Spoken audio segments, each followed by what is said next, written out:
ګوره په ژوره باندې تور کلر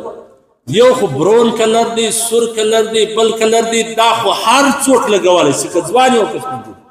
که ځوان وي او که سپین ږیری یو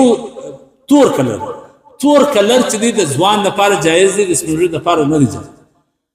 او د 40 کاله عمر پرې هم یې ځوان لګولی شي هم سپین ږیری لګولی شي ځکه د 40 کاله د مخه څه د ږیرې سپینېدل دا یو عیب دی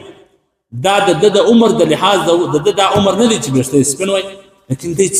اوس د 15 کاله د ږیرې سپین د سرونه سپین دي د 16 کاله د ږیرې سپین دي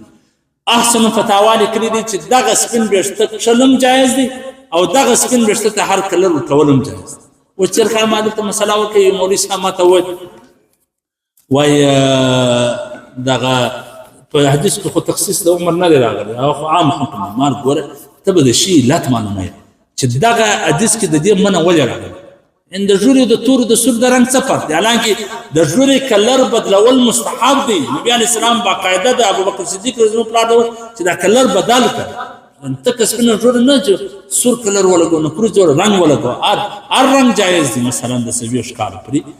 ځکه چې د 40 کاله پورې دا سړی ځوان دی دا ویښته سپینېدل دا یو عیب دی باید ځان څخه